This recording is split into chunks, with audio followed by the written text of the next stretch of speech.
ప్రేమగల ప్రియమైన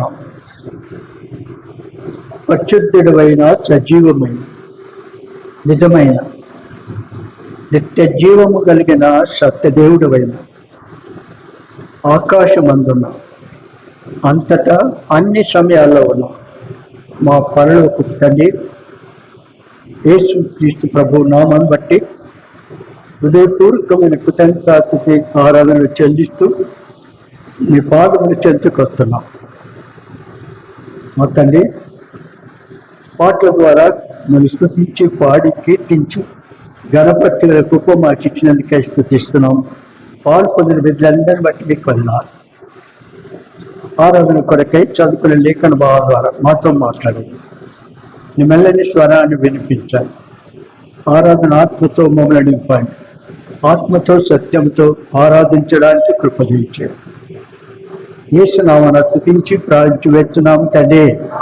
కీర్తనలు 86 8 నుండి 13 వరకు మార్చి చదువుకుందాం. ప్రభువా, నీవు మహత్యము గలవాడవు, ఆశ్చర్య కార్యములు చేయవాడవు, నీవే అద్వితీయ దేవుడవు. ప్రభువా, దేవతల్లో నీ వంటి వాడు లేడు, నీ కార్యములకు సాటి అయిన కార్యములు లేవు. నీవు సృజించిన అన్ని జనులందరూ వచ్చి నీ సన్నిధిని నమస్కారం చేయుదురు, నీ నామమును ఘనపరచుదురు. యెహోవా, నేను నీ సత్యమును అనుసరించి నడుచుకున్నట్లు నీ మార్గమును నాకు బోధింపుము. నీ నామమునకు భయపడునట్లు నా హృదయమునకు ఏకదృష్టి కలుగజేయు. నా పూర్ణ హృదయంతోను నేను నీకు కృతజ్ఞతలు చెల్లించదను, నీ నామమును నిత్యము మహిమపరచెదను. ప్రభువా, నా దేవా, నా ఎడల నీవు చూపిన కృప అధికమైనది. ఆ తాళపు అగాధము నుండి నా ప్రాణమును తప్పించి ఉన్నావు.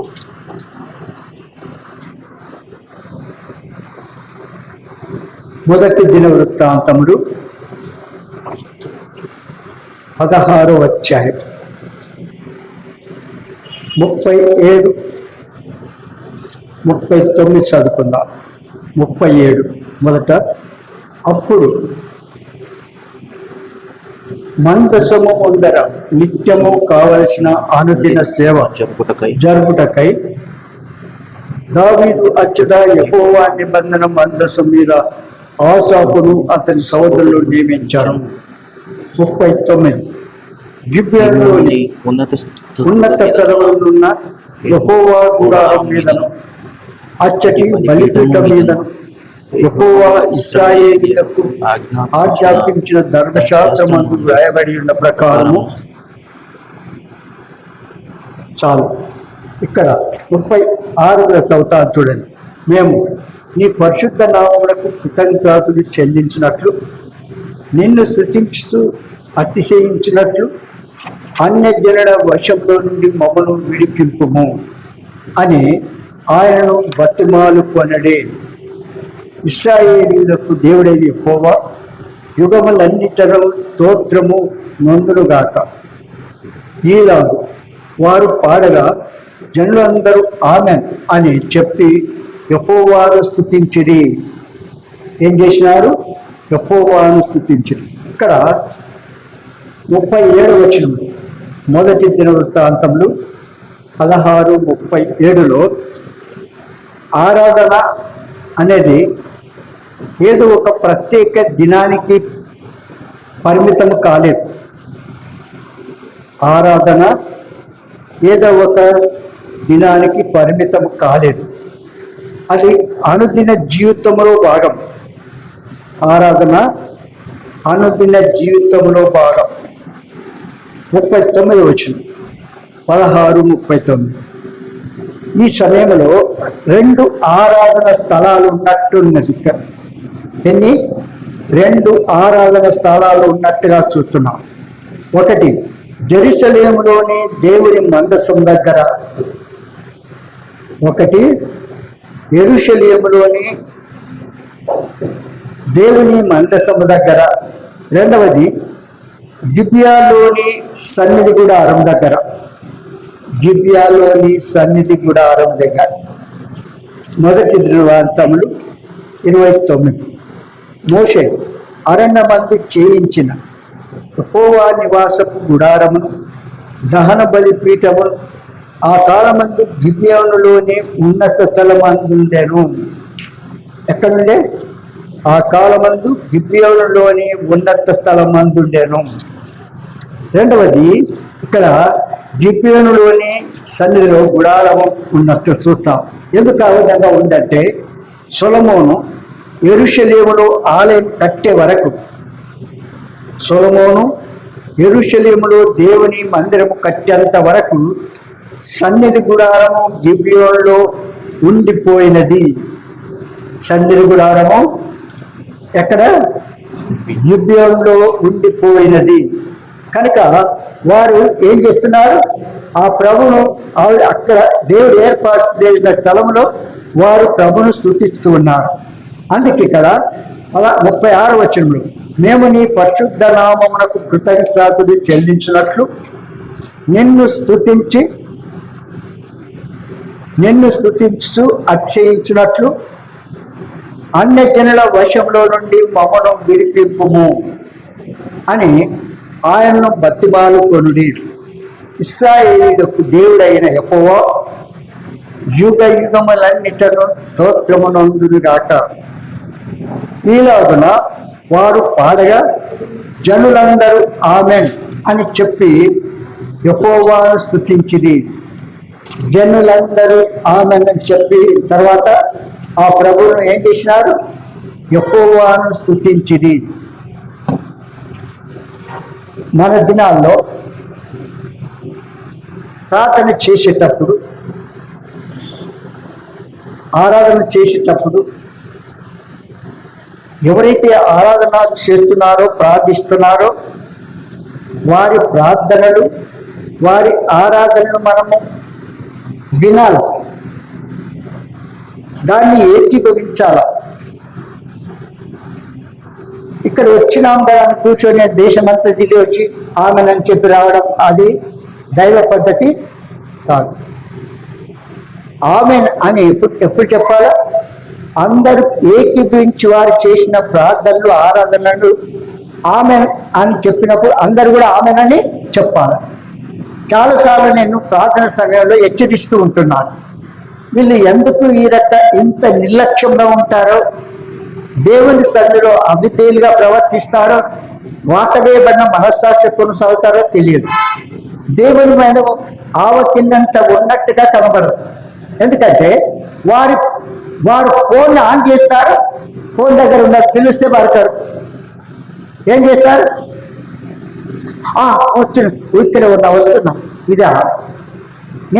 మీలాగా నేను యాక్టింగ్ చేస్తే, మీరు అడిగినప్పుడు నేను యాక్టింగ్ చేస్తుంటారు, మీ స్వభావం ఎట్లా మారుతుంది? ఎప్పుడైనా ప్రార్థనకు ఆరాధన కూర్చేటప్పుడు మనము దేవుని సన్నిధిలో ఉంటున్నాం, దేవునితో గడిపేటప్పుడు మన కాన్సన్ట్రేట్, మన దృష్టి ఎవరి మీద ఉండాలా? ఆ ప్రభు మీద ఉండాలి. ఆ ప్రభును ఆరాధించి స్తుతించినప్పుడు ఆమెనని చెప్పాలి. అవునంటారా లేదా? ఇప్పుడు చూడండి, ఇక్కడ మొదటి దినవృత్తాంతములు 16:36 చదవండి. మేము నీ పరిశుద్ధ నామమునకు కృతజ్ఞతాస్తుతులు చెల్లించున్నట్లు నిన్ను స్తుతించుచు అతిశయించున్నట్లు అన్ని జనుల వశంలో నుండి మమ్మల్ని విడిపింపుము అని ఆయన బతిమాలుకొనుడి. ఇశ్రాయేలుకు దేవుడైన యెహోవా, ఇశ్రాయేలీయులకు దేవుడైన యెహోవా యుగములన్నిటను స్తోత్రము నొందులుగాక. ఇలాగున వారు పాడగా జనులందరూ ఆమేన్ అని చెప్పి ఏం చేసినారు? ఒక్కరే ఆమెన్ అన్నారా? ఇద్దరు అన్నారా? జనులందరూ ఆమెన్ అన్నారు. అవునా? అంటే మీరు దేవుని మీద అంత శ్రద్ధ భక్తులు కలిగి ఆయన సన్నిధిలో గడపడం లేదు అని అర్థం. మీరు అశ్రద్ధ చేస్తున్నారు. మనం భక్తి ఉందని చెప్పుకుంటున్నాము, కానీ అది సరైన భక్తి కాదు. సరైన భక్తి కావాలంటే ఏం చేయాలి? వారు ఆరాధన చేసినా, ప్రార్థన చేసినా వారి ఆరాధన వినాల, ప్రార్థన వినాల, ఆమెను చెప్పాలి. అర్థమైనా? అవి ఎన్నిసార్లు పిలిస్తే కూడా పలుకరు. ప్రార్థన టైం వచ్చినప్పుడు పిలిస్తే చూడండి ఎందుకు దేవుని దగ్గరికి వచ్చి గడుపుతారో. అదే మన ముందు దేవుడు ఉన్నాడనే సంగతి భయం లేకుండా గడపడం అది ఎన్నడూ ఆ విధంగా చేయకూడదు. అందుకొరకు ఇక్కడ మనం ఎప్పుడైనా సరే అన్ని పరిస్థితుల్లో వినాలా, ఏకీభవించాలా, ఆమెనని చెప్పాలా. మీరు నేర్చుకోనండి. అర్థమైందిగా? ఇప్పుడు 86 కీర్తన 86 8లోనికి వెళ్తాం. ప్రభువా నీవు మహత్యం గలవాడవు, ఆశ్చర్యకార్యములు చేయవాడవు, నీవే అద్వితీయ దేవుడవు. ప్రభువా ఒక్క నిమిషం. నువ్వు మహాత్యము గలవాడవు, ఆశ్చర్య కార్యములు చేయువాడవు.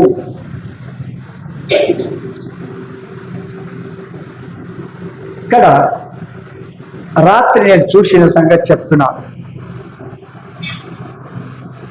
రాత్రి నేను చూసిన న్యూస్ సంగతి చెప్తున్నాను. దేవుడు ఆశ్చర్యకరుడు అని చెప్పడానికి సముద్రము ఎన్నడైనా ఎండిపోయినట్టుగా లేదా వెనుకకి వెళ్ళిపోయినట్టుగా కనబడ్డదా?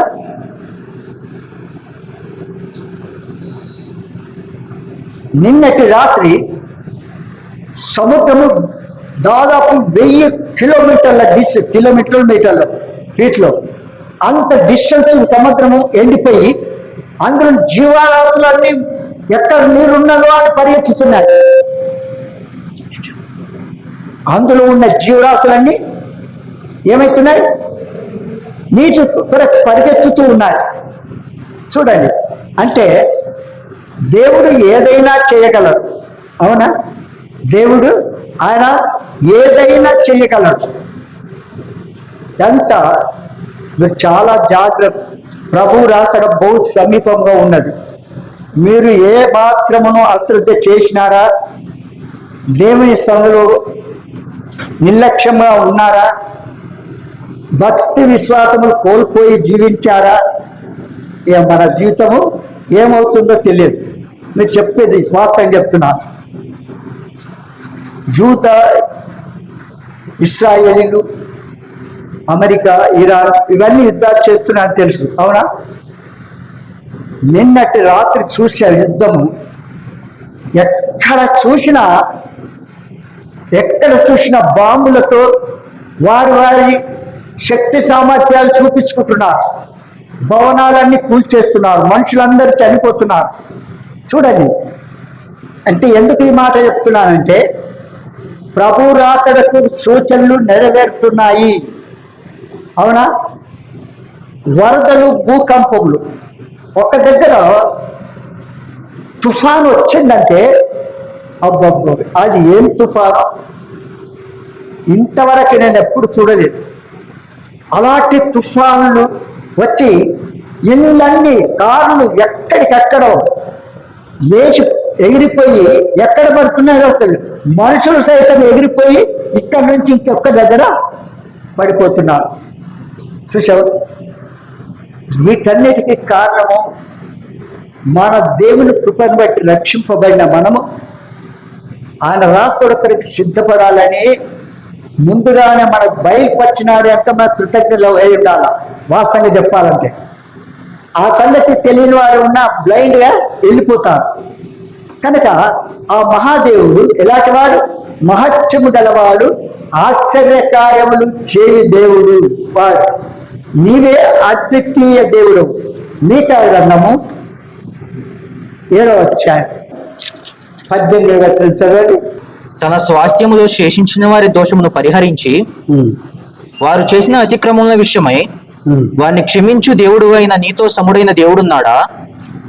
ఆయన కనికరం చూపుట యందు సంతోషించువాడు గనుక నిరంతరము కోపముంచాడు.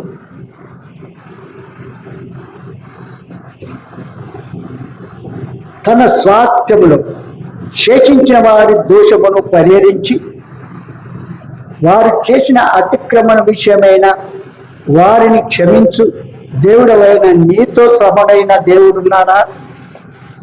ఒక్కసారి మన దేవుడు నిజమైన సజీవమైన నిత్య జీవం కలిగిన సర్వలోక సృష్టికర్త అయిన సత్యదేవుడు. అవునంటారా? సర్వలోక సృష్టికర్త నిజమైన దేవుడు. ఇక్కడ చూడు ఏమంటాడు,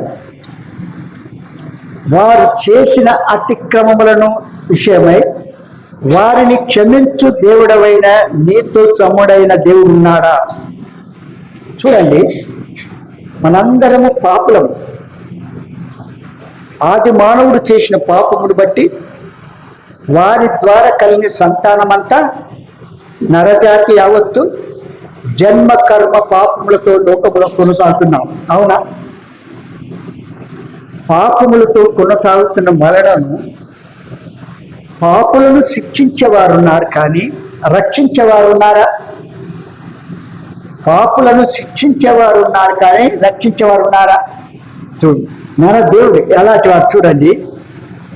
వారు చేసిన అతిక్రమముల విషయమై వారిని క్షమించు దేవుడవైన నీతో సముడైన దేవుడు ఉన్నాడా? ఉన్నాడా? చూడండి, శాస్త్రులు, పరిసయ్యులు, ధర్మశాస్త్రోపదేశకులు వ్యభిచారముతో పట్టబడిన స్త్రీని ప్రభు దగ్గర తీసుకొచ్చారు. అవునా? తెచ్చినారా లేదా? మోషే ధర్మశాస్త్ర ప్రకారం రాళ్లతో కొట్టి చంపాలన్నాడు, నీవేం చెప్తావు అన్నాడు. అవునా? ఆయన కింద రాసుకుంటూ అన్నాడు ఒకటే మాట. ఏమన్నాడు? మీరు పాపము లేని వాడు ఎవరైనా ఉంటే రాళ్ళతో కొట్టి చంపండి అన్నాడు. అన్నదా? ఉన్నారా వాళ్ళు? ఉన్నారా? దాని అర్థం ఏంటి? పాపము లేనటువంటి మానవుడు ఒక్కరు కూడా లేడు. ఏదో ఒక రకమైన పాపమును కలిగి ఉంటున్నాం. జన్మ పాపము ఉంది కనుక కర్మ పాపం ఉంది.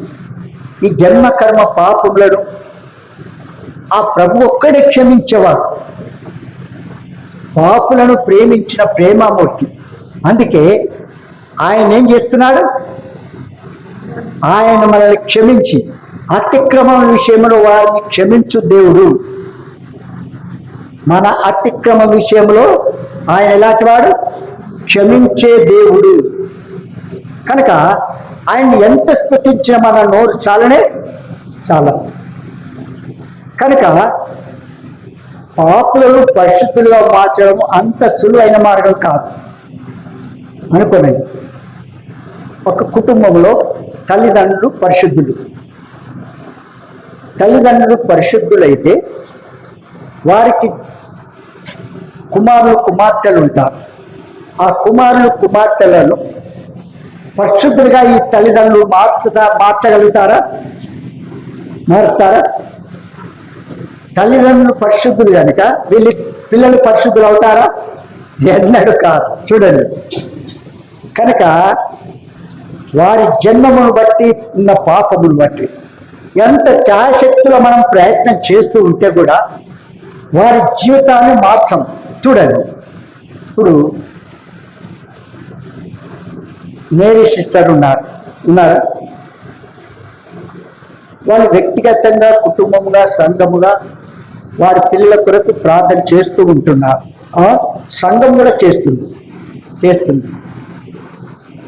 పెద్ద కుమారుని రమ్మంటే వస్తున్నాడా?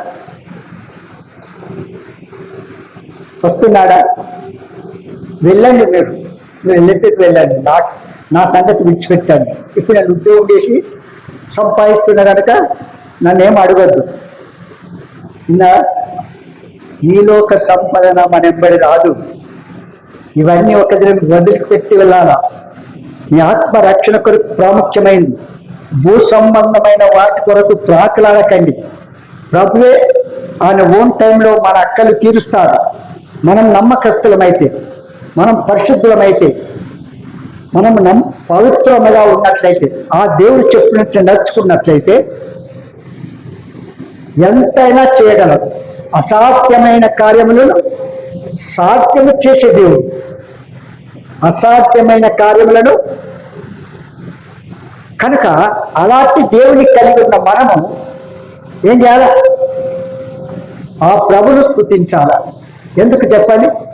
ఆయన ఒక్కడే మన మన పాపములను, మన అతిక్రమములను ఆయన శిలువలో మేకులతో కొట్టాడు, రక్తమంతా కార్చి పరిస్థితిగా మారి.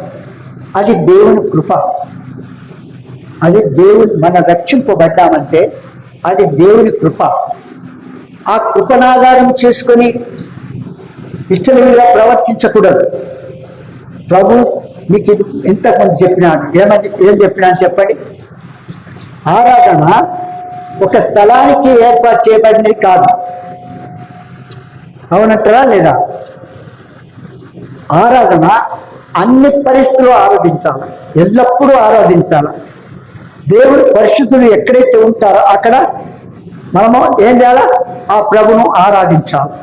కనుక ఆరాధన, మన దేవుడు ఏమి మహత్యము గలవాడవు, ఆశ్చర్య కార్యములు చేయువాడవు. చూడండి, యెషయా గ్రంథము 43వ అధ్యాయం 10-11. మీరు తెలుసుకొని నన్ను నమ్మి నేనే ఆయనని గ్రహించినట్లు మీరును నేను ఏర్పరచుకొని నా సేవకుడును నాకు సాక్షులు. నాకు ముందుగా ఏ దేవుడు నిర్మింపబడలేదు, నా తరువాత ఏ దేవుడు ఉండడు. నేనే యెహోవా, నేనే యెహోవాను, నేను తప్ప వేరొక రక్షకుడు లేడు. చాలా, నేను తప్ప వేరొక రక్షకుడు లేడు. ఇప్పుడు వాక్యానుసారంగా మనం ఎవరితోడైనా మాట్లాడినా, వాక్యం చెప్పినా, ఏది సంభవించినా ప్రతి వారు కూడా తాము నమ్మిన దేవుడు నిజమైన వాడని చెప్పుకుంటారు. వాస్తవేనా? వారు నమ్మిన దేవుడు నిజమైన వాడు అని అంటారు. మరి అవి నిజమైన దేవుడేనా చెప్పండి? నిజమైన దేవుడేనా? దేవుడు మనతో మాట్లాడేవాడు, మన నిజతని తెలియచేసేవాడు, మన పాపములు క్షమించేవాడు, పరిశుద్ధులుగా మార్చేవాడు, నిత్య జీవానికి వారసులుగా చేసేవాడు. ఆత్మ పరమాత్మ దగ్గరికి వెళ్ళాలంటే భూలోకంలో సజీవులముగా ఉండగానే మనము మన జన్మ కర్మ పాపములు యేసు రక్తముతో కడుకొని పరిశుద్ధిగా తీర్చబడాలి. క్రైస్తవులమైనంత మాత్రం పరలోకం వెళ్తామా? అది సాధ్యమా?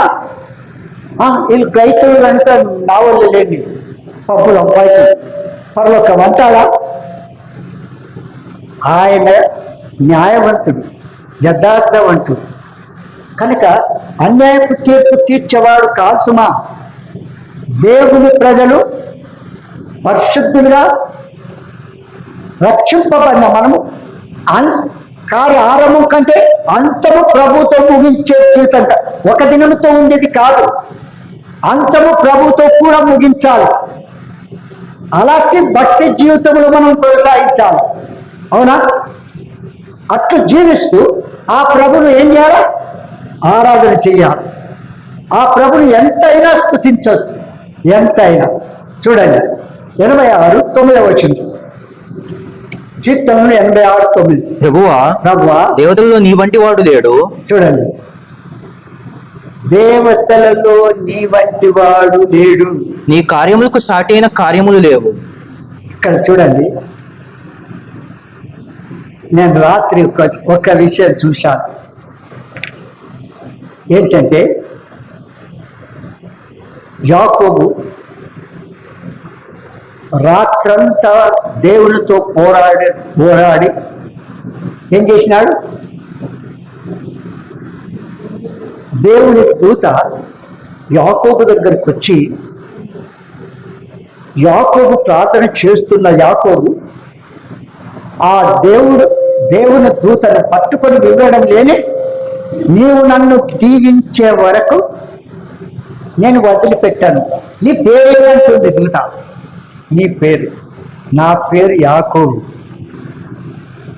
జూస్ అంటుంది. ఇశ్రాయేలుగా మార్చబడిన నీవు ఏం చేస్తా, దేవునితోనూ మానవులతో గెలిచావు గనక ఏం చేశాడు, అలాంటి భక్తి జీవితం మనం కలిగి ఉండాలి. యాకోబుని ఏర్పాటు చేసుకున్నాడంటే యాకోబు సంతానమైన 12 గోత్రముల వారు ఏమయ్యారు, ఇశ్రాయేలు జనాంగమేగా. చూడండి ఎంత గొప్ప ధన్యత వారు. చూడు, వారు నమ్మకస్తులు కాకపోతే ఎక్కడైనా తప్పు సరి చేసుకుంటూ వారిని నడిపిస్తూ వచ్చారు. ఆ 12 గోత్రముల వారే ఇశ్రాయేలీ కదా. యూదులు ఎవరు మరి? యూదా, వారిలో ఉన్నటువంటి యూదా ఒక ఉన్నారే, యూదా గోత్రము వారికి వేరైన గోత్రం. అవి చాలా సంగతులు ఉన్నాయి. కనుక అలాంటి దేవుడు, అంత గొప్ప దేవుని ఆయన మన ప్రార్థన వింటున్నాడు, మన ఆరాధన వింటున్నాడు. అంత మాత్రం కాదు, మన కదలికలన్నింటినీ కూడా చూస్తున్నాడు. మన అడుగు జాడలు లెక్క పెడుతున్నాడు. అవునా? మనం కూర్చుంటా, లేస్తా, పరుగుతా ఆయనకు బాగా తెలుసు. ఎవరు రికమెండ్ చేయవలసిన అక్కర లేదు. ఎవరు రికమెండ్ చేయవలసిన అక్కర లేదు. చూడండి, అలాంటి శ్రేష్టమైన నిజమైన దేవుని ఎంత స్తుతించిన మన నోరు చాలనే చాలు. కనుక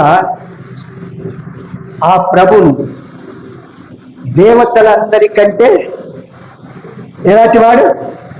నీ వంటి వాడు లేడు, నీ కార్యములకు సాటి అయిన కార్యములు లేవు. ఆయన కార్యములకు సాటి అయిన కార్యములు ఒక్కటి కూడా లేవు. 15 వచ్చింది, అదే అధ్యాయము 15. ప్రభువా, నీవు దయాదాక్షిణ్యములు గల దేవుడవు. ఎలాంటి వాడు? నీవు దయాదాక్షిణ్యములు గల దేవుడవు, దీర్ఘశాంతుడవు, కృపా సత్యములతో నిండిన వాడవు. కృపా సత్యములతో నిండిన వాడవు. చూడండి ఒక్కసారి, ఆ మహాదేవుడు సర్వలోక సృష్టి కనుక, సర్వశక్తిమంతుడు గనక, సర్వలోక సృష్టికర్త, సర్వశక్తిమంతుడు గనక ఆయనకు బీపీ ఎక్కువైంది అనుకో,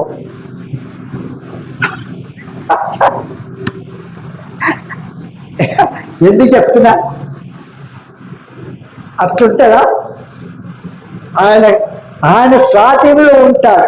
అందుకు ఇక్కడ ఒక దాన్ని ఎందుకు చెప్తానంటే, ఆయన దీర్ఘశాంతుడు అంటారు. చూడండి, అంత పవర్ఫుల్ సర్వాధికారం కలిగే దేవుడు అయితే కూడా ఎలాంటి లక్షణాలు కలిగేవాడు? దీర్ఘశాంతుడు. మనకున్నది ఆ శాంతం? ఒక్కరు బీపీ అప్పుడే ఉన్నట్టుగా ఉంటారు. మరుక్షణంలో ఏమవుతామో, మన మాట ఎట్లయితాయో, ఎట్లు ఎగిరిపోతుంటామో తెలియదు.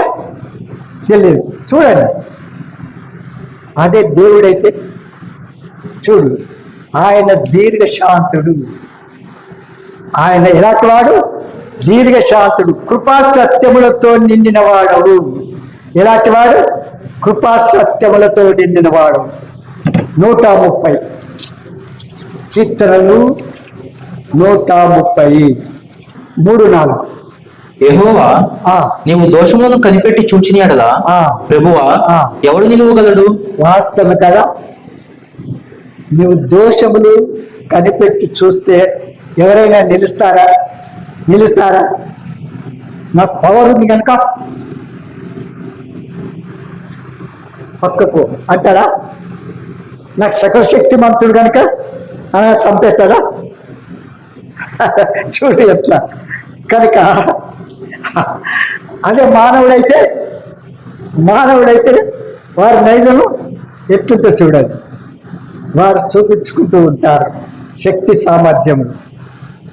అందుకే జనులు నీ అందు భయభక్తులు నిలిపినట్లు నీ యొద్ద క్షమాపణ దొరుకును. ఏం దొరుకుతుంది? నీ యొక్క క్షమాపణ దొరుకును. అవునా? కొన్నిసార్లు ఎంత చక్కగా ఉంది చూడండి. ఆయనను జనులు నీ యందు భయభక్తులు నిలుపునట్లు నీ యొక్క ఏం దొరుకుతుంది? క్షమాపణ దొరుకుతుంది. మనుషుల దగ్గర క్షమాపణ నేనైతే మర్చిపోను, క్షమించిన కానీ మర్చిపోను అంటాము. అట్లా ఎన్ని రకాల పాపాలు చేస్తుంటే అవన్నీ మర్చిపో. దేవుడైతే అలాంటి మనలాగా ప్రవర్తిస్తాడా? ఎన్నడూ కాదు. అవునంటారా? కనుక అలాంటి శ్రేష్టమైన 7వ వచనం చూడండి. అది లేదు, ఇశ్రాయేలు యెహోవా మీద ఆశ పెట్టుకొనుము. ఏం చేయాలా? ఇశ్రాయేలు యెహోవా మీద ఆశ పెట్టుకొనుము. యెహోవా యొక్క కృప దొరుకును. ఇక్కడ చూడండి, ఆనాడు ఇశ్రాయేలు, ఈనాడు మనం ఏం చేయాలా? యెహోవా మీద ఆశ పెట్టుకొనుము, యెహోవా యొక్క కృప దొరుకును. ఆయన యొక్క సంపూర్ణ విమోచన దొరుకును. ఏం దొరుకుతుంది? సంపూర్ణ విమోచన దొరుకును, క్షమాపణ దొరుకును, మారు మనసు దొరుకును. కనుక ఆ ప్రభుని ఎంత స్తుతించినా మన నోరు చాలనే చాలదు. 2వ కీర్తనలు 51 నోటి వచనం చదవండి. దేవా నీ కృప చొప్పున నన్ను కరుణింపుము. చూసావా? ఇది నిజమైన ప్రార్థన జీవితం. దేవా నీ కృప చొప్పున నన్ను కరుణింపుము. నీ వాత్సల్య బాహుళ్యము చొప్పున నా అతిక్రమమును తుడిచివేయము. అది మనం చెప్పవలసింది. ఏం చేయాలా? మన అతిక్రమను తుడిచివేయి. ప్రతి క్షణం కూడా చూడండి, తలంపుల ద్వారానో ఏదో రకంగా మనం తప్పు చేస్తూ ఉంటాం. దేవుడు ఆశించిన రూపంలో మనం ఉండము.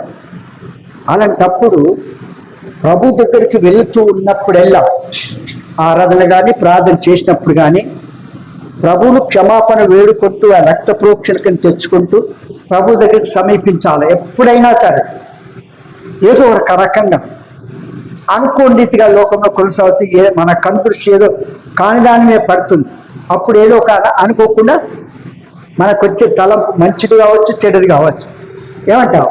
కనుక అలాంటి చిన్న దాంట్లో కూడా ఏం కాదా? ఆ ఆరంభ దినాల్లో భక్ష్య గారు ఇట్లు ఆయన సాక్ష్యం చెప్తూ ఉంటే, ఆయన వాక్యం చెప్తూ ఉంటే ఎంత వాస్తవమైనది అనిపించింది. కానీ పెద్ద కాన్వకేషన్లో చూడండి,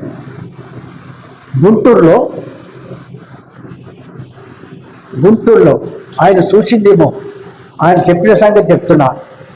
వాళ్ళకు లాట్రిన్ బాత్రూమ్ లేవు. ఏ ట్రైన్ పక్కకో ఎక్కడో చెడో పోయి కూర్చుంటారట దొడ్డికి వెళ్ళడానికి.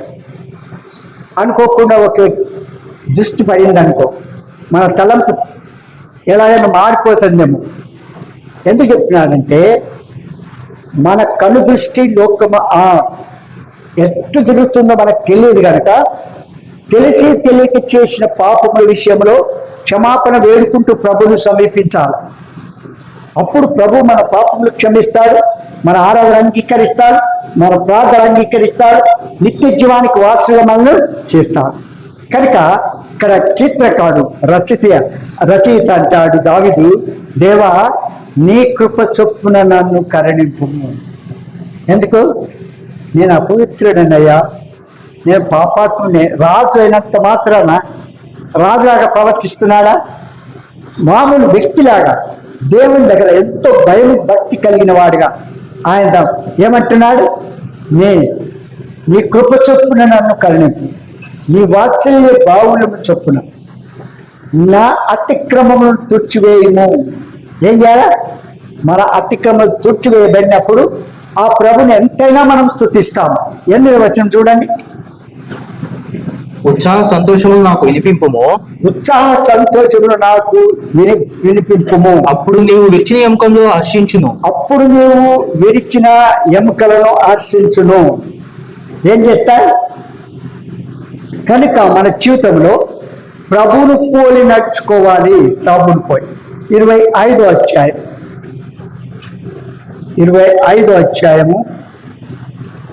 8వ వచనం. యెహోవా ఉత్తముడు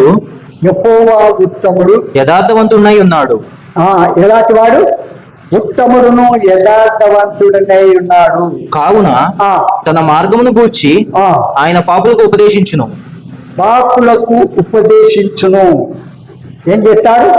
పాపులకు కనుక ఆ ప్రభుని ఎంతైనా మనం చెప్పగలం. ఇట్లు చూసుకుంటూ వెళ్తే ఎనెక్సాన్ అంటాడు 10వ కీర్తన 86:10, నీవు సృజించిన అన్యజనులు అందరూ వచ్చి నీ సన్నిధిని నమస్కారము చేయుదురు, నీ నామమును గణపరచుదురు. ఎవరు? సర్వజనులు కూడా ఆయనే మన యేసుక్రీస్తు ప్రభువారు యెహోవాయే నిజమైన సజీవమైన నిత్య జీవగల సత్యదేవుడు అని వారు తెలుసుకొని ఆ ప్రభువును ఆరాధించి స్తుతిస్తారు. పోయిన వారం మనం చూసినాము, రాజు నెబుకద్నెజరు షద్రకు మేషకు అబేద్నెగోలను అగ్నిగుండంలో వేస్తే వారిని రక్షించిన దేవుడు, అగ్ని గుండంలో వెలుపడికి తెచ్చిన దేవుడు.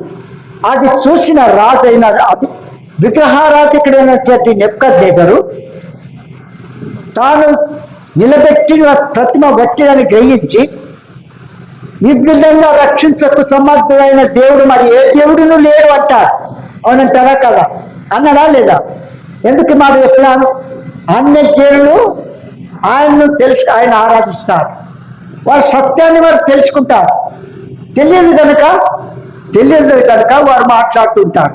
అయితే మనం ఏమి ఉద్వేగపూర్వక చెప్పకూడదు, మనం ప్రార్థన చేయాలంతే. వారి కొరకు ఏం చేయాలా? ప్రార్థన చేయాలి. ప్రభు సమయంలో ఆ ప్రభు చెప్పిన రీతిగా వారు కూడా సజీవమైన దేవుని అంగీకరించి ప్రభును స్తుతించి గణపరుస్తారు. కనుక ఈ మాటలు ఆధారం చేసుకొని మనం ఆరాధనకు వెళ్ళిపోదాం.